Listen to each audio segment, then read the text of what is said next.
I used to think that love was something solid, like a home you built once and lived in for the rest of your life. Anthony and I did just that. We built a home in Columbus, Ohio, small, weathered by time, tucked away in a quiet neighborhood with sidewalks cracked by roots and memories. It was never perfect, but it held Luke, and that was enough for me for a long time. Our son was the glue in our silence. When he was little, Anthony and I still tried. Family dinners, backyard projects, Sunday morning pancakes.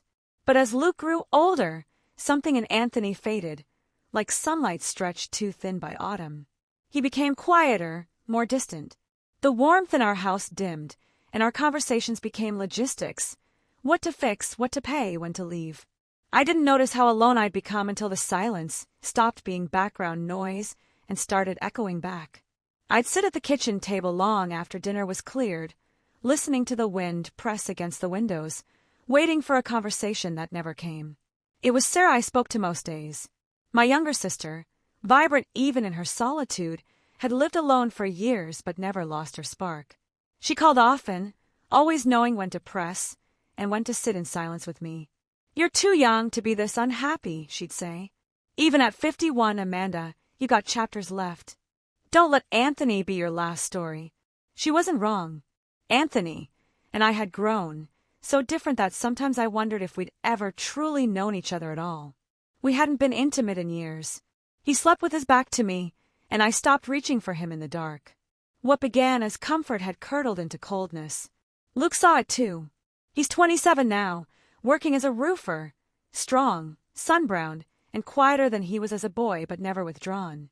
He visited often, always with a smile, always looking at me with a soft, protective concern that made me feel like I was the child in need of shielding. One evening, as I poured him coffee, he said gently, "Mom, maybe it's time. I mean, if you're not happy with Dad, you don't have to stay stuck just because it's been a long time." I remember staring at the steam curling up from my mug, swallowing against the tightness in my throat. I'd been carrying a marriage on my back for years, too tired to let go and too scared to drop it. But something in Luke's voice cracked through the fear.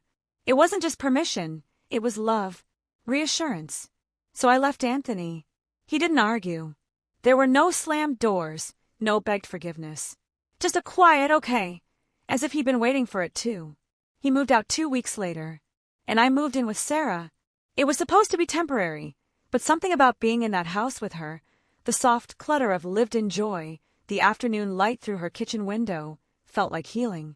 Luke began visiting even more often. Every week, like clockwork. He'd bring groceries, stories from work, the occasional beer for our Friday nights.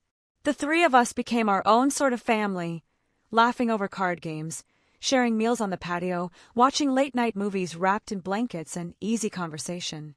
I felt younger, lighter, like I'd slipped off something that had weighed me down for too long. I remember once, laughing so hard over a board game that I had to wipe tears from my cheeks. "I'll live to be 200 with this kind of joy," I'd said. And I meant it. But sometimes, joy carries a current you don't expect. Something subtle, unspoken. It started on a night none of us had planned for. A little too much wine, a spontaneous game of strip poker that began with laughter and dares and mock-scandalized gasps. It was meant to be a joke, harmless fun. But nothing ever stays harmless when the air shifts. It wasn't the game itself. It was the way Sarah's gaze lingered a little too long on Luke's smile, or how his hand brushed mine when he leaned across the table, his fingers just resting there for a moment too long. I should have stopped it. I was the mother, the elder, the one who should have known better. But I didn't, because somewhere, in that moment of dizzy warmth and shared laughter, I felt alive in a way I hadn't in years. Not just seen, but desired, maybe. Included in a secret circle of comfort that made the outside world seem far away. I remember catching Sarah's eye as Luke poured more wine, her lips curling into a small, knowing smile. She didn't look ashamed. Neither did I. And Luke, he didn't pull away. The morning after, nothing was said. The wine glasses were still on the coffee table, half full and smudged with fingerprints. A blanket tossed over the back of the couch. The subtle tension from the night before lingered in the air like the scent of something once sweet, now soured by uncertainty. Sarah was in the kitchen making coffee, humming softly. Luke sat at the table, scrolling through his phone, but his eyes flicked up when I walked in. Just for a second too long. "Morning," he said. His voice was light, but the weight in the room said otherwise. "Morning," I answered, brushing past him to open the fridge, pretending I didn't feel the heat rise to my face. Sarah handed me a cup. Her smile was casual, as if the night before had been just that, casual, harmless. But when her hand touched mine, I felt the squeeze, the slight pressure. She remembered. She wasn't pretending. We didn't talk about the game. We didn't talk about how Luke had kissed Sarah on the cheek with a kind of boldness that surprised me, or how his hand had rested on my thigh near the end of the night. No one spoke about how my heart had stuttered, not in horror, but in something dangerously close to longing. We didn't speak of it because it didn't feel like a violation. It felt right, which was, perhaps, the most frightening part. I told myself it was the wine. It had to be. Alcohol loosens boundaries. But what was I supposed to make of the way Luke kept coming over after work, the way Sarah would light candles even on weeknights, the way our board games now always seemed to end in someone touching someone else's knee or brushing hair from someone's face? One Thursday it was storming. We were all wrapped in sweaters, the living room lit by the TV glow and the occasional flash of lightning. We had started another game, cards again, and the rules had slowly warped over the past few weeks. Each round lost meant a little more skin, a little more honesty. Truth or strip, Sarah had joked. We laughed, and we played. Sarah drew a low card. She sighed dramatically and unzipped her hoodie, revealing the curve of her shoulder, bare beneath a thin tank top. Luke didn't even pretend not to look. My chest tightened. Then I lost the next round. "Well," Sarah teased. "Truth or—" I rolled my eyes, fingers reaching for the hem of my blouse. Luke watched me, expression unreadable, his card forgotten in his hand. I pulled it off slowly, heart pounding in my throat, unsure whether it was shame or anticipation that burned hottest. That night, the kisses came again. Soft at first, teasing. Luke kissed Sarah on the cheek, and then, as if it were the most natural thing, turned to me and did the same. But this time, his lips brushed the corner of my mouth. My breath caught, but I didn't pull away. It was the first time I'd been kissed like that in years. When it ended, we all sat there, silent. No one apologized. No one laughed. No one got up to leave. And then Sarah reached out and took Luke's hand. And Luke looked at me. That look, it wasn't confused. It wasn't ashamed. It was longing. And I, in all my quiet loneliness, looked back. The days after blurred. Life went on, groceries, errands, dishes, but there was a new rhythm to our little household. Luke began coming over earlier, staying later. The touches between us became casual, his hand on my lower back as he passed behind me in the kitchen, Sarah's fingers brushing my arm when I reached for a fork. There were nights we didn't even play games. We just sat on the couch, 3 people tangled in each other's warmth, watching the same old shows, hearts beating a little too fast. I began to feel younger, desired, not as a mother, not as a sister, just Amanda. I should have felt guilty, but I didn't, because in a world that had given me duty and silence, this, whatever this was, felt like laughter again, like oxygen. And Luke never stopped looking at me like I mattered, like I was a person worth choosing. One night, he leaned in and kissed me again. No card game, no teasing, just him and me and the quiet thud of my heart. Sarah was there watching. She didn't stop him. She didn't stop me. She smiled, and then she kissed me too. After that, something unspoken settled between the 3 of us. A pact without words. We didn't discuss it. We didn't plan it. But we didn't deny it either. We became ours. And in the stillness of those nights, in the hush of that old house, I stopped wondering what was right or wrong. I only wondered how long it would last. The mornings after were always the quietest. Not in the awkward way you might expect, but in the full, calm kind of silence. Like the world knew not to rush in just yet. Luke had gone to work, the slam of his truck door fading into the Ohio morning, and Sarah and I sat across from each other in the kitchen. The kettle hissed on the stove, and the shadows on the table danced in the weak sun, filtering through the lace curtains. Neither of us had said much. Not for a few days now. We lived in the softness of the moment, sharing glances, gentle brushes of hands. The three of us floated in a strange, sweet current. But this morning, I felt something pressing at the edges of my chest, needing to breathe. "Sarah," I said, voice just above a whisper. She looked up from her tea, and I could see it in her eyes. She already knew.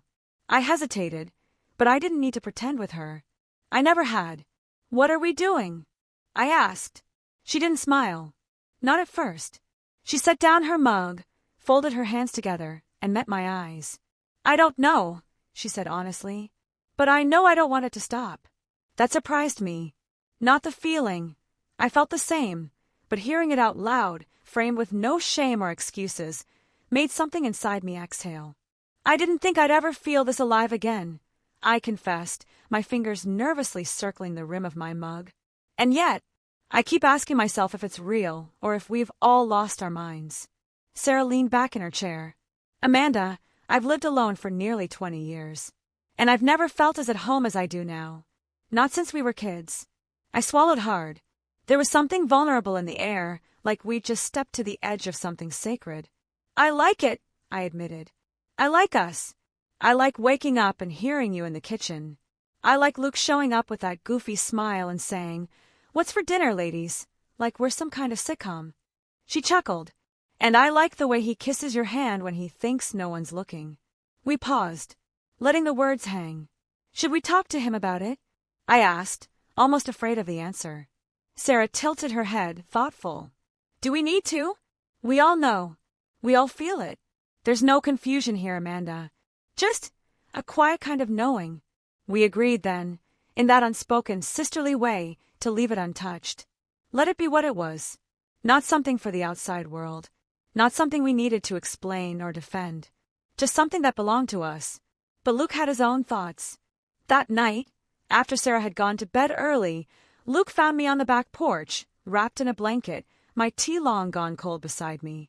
He sat down without a word and handed me a cup of hot cocoa, just the way I liked it. Marshmallows melted into the foam.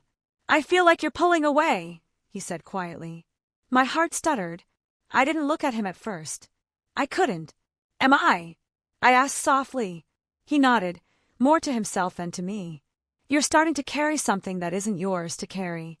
Guilt, maybe. I don't want to hurt anyone. You. Sarah. Myself." Luke reached for my hand, warm fingers wrapping around mine. "We're all here willingly, Mom," he said gently, his voice calm but certain. "And if at any moment it becomes too much for anyone, if it doesn't feel right, it stops. But until then, why walk away from something that's made all of us happy?" I blinked back sudden tears. "You sound so sure." He smiled. "I've never been more." We sat in silence for a while.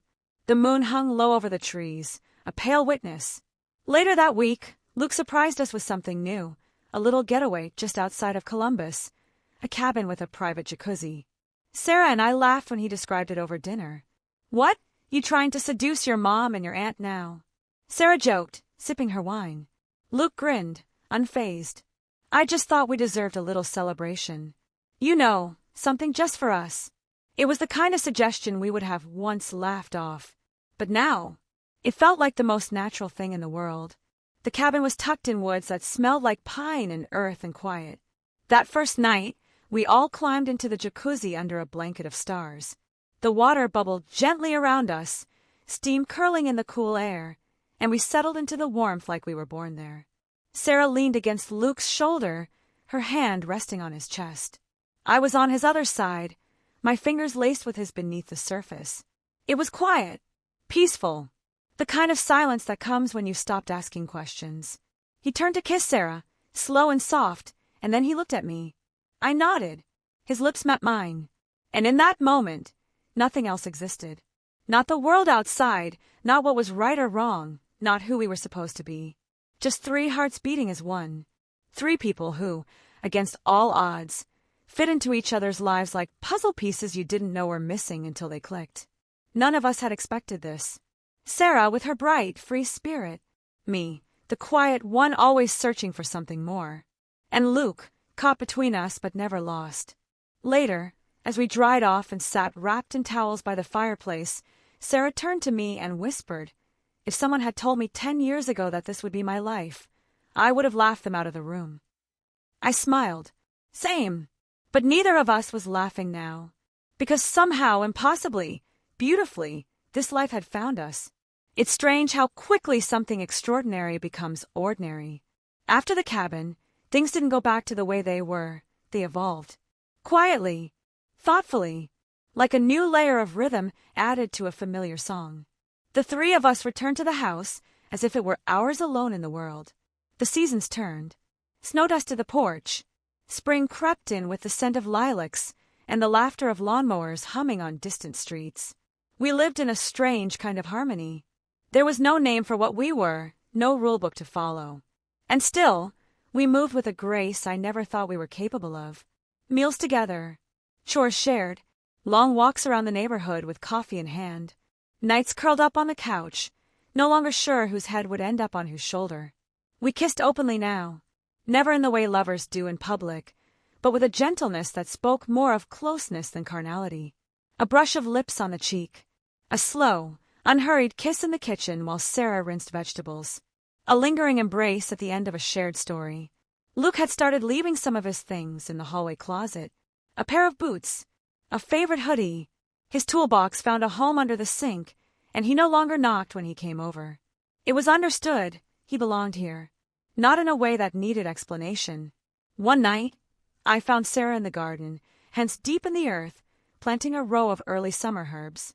She looked peaceful, content in a way I hadn't seen since we were girls, lying on our backs in the grass behind our childhood home, talking about dreams that felt far too big for the town we grew up in.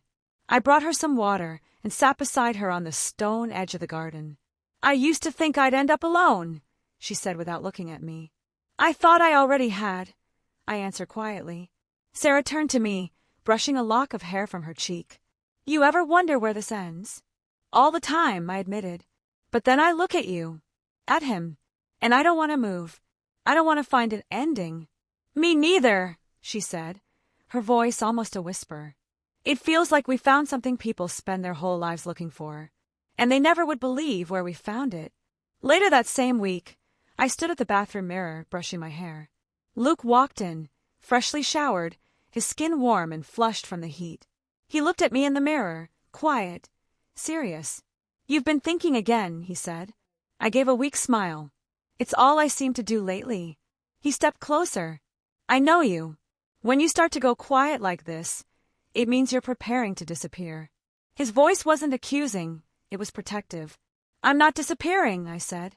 "I'm just afraid. I keep waiting for something to crash, for this to fall apart, for one of us to wake up and realize it's too much." Luke turned me gently by the shoulders until I faced him. "It's not too much," he said. "Not for me. I think about this all the time, Amanda. Not just the nights, not just the kisses. I think about mornings, about laughter in the kitchen, about watching you and Aunt Sarah bicker over the best way to make eggs." I laughed through the knot in my throat. "And if you ever felt like this wasn't what you wanted," he continued, "then we'd stop. You just say the word. I won't ever hold you in something you don't want to stay in. But I don't think that's what's really scaring you." I looked up at him. "What is then?" "That maybe you've already found what you want, and you're scared that you don't deserve it." He kissed me then, and I didn't feel guilty.